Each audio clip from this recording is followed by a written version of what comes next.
জেলার জলমিত্র কর্মীদের অবস্থান ধর্মঘটে উত্তাল করিমগঞ্জ তথা বর্তমান শ্রীভূমি শহর।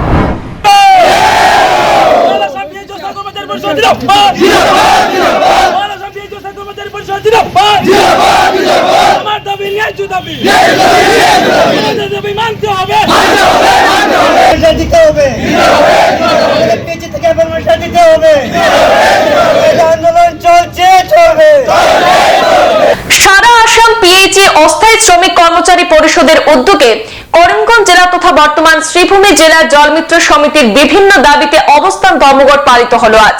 জেলা পিএইচই ডিভিশন ঘেরাও করে বিভিন্ন দাবি দাওয়া নিয়ে স্লোগানে উত্তাল করে তুললেন জলমিত্র কর্মীরা। তাদের দাবিগুলির মধ্যে রয়েছে এঙ্গেজমেন্ট লেটারের পরিবর্তে অ্যাপয়েন্টমেন্ট লেটার প্রদান করা, শ্রমিক আইন মতে জলমিত্রদের বেতন বৃদ্ধি করা, জলমিত্রদের জীবনের নিরাপত্তা ও সুরক্ষা প্রদান করা, পঞ্চায়েত বিভাগ থেকে ইউজার কমিটি বাতিল করে জনস্বাস্থ্য কারিগরি বিভাগ থেকে বেতন প্রদান করা, রিটায়ার্ড বেনিফিট এবং জীবন বীমা প্রদান করা ইত্যাদি। জলমিত্রদের এইসব দাবিগুলি সরকার না মেনে নিলে আরো বৃহত্তর আন্দোলনে নামতে বাধ্য হবেন বলে এদিন কড়া ভাষায় হুঁশিয়ারি দিয়েছেন জলমিত্র পরিষদের কর্মকর্তারা।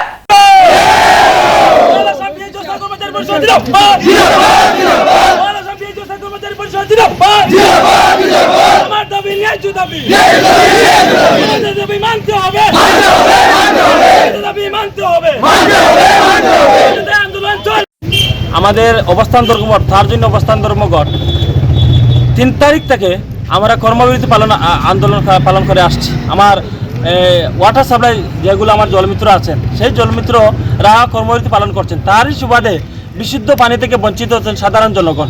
গতিকে সাধারণ জনগণের কাছে আমরা ক্ষমা প্রার্থী, আমাদের ন্যায্য দাবি।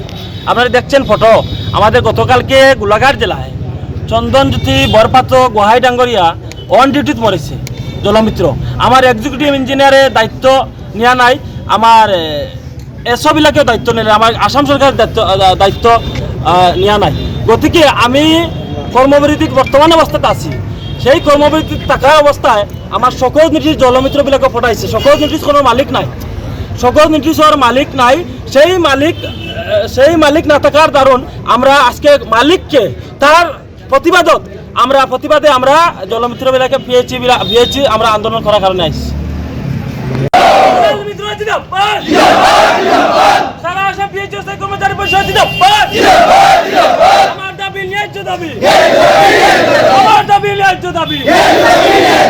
জীবন বীমা লাগু করতে লাগবে, জীবন বীমা করতে লাগবে। সংবাদ এই পর্যন্তই, ফিরছি পরবর্তী অন্যান্য আপডেট নিয়ে। ধন্যবাদ।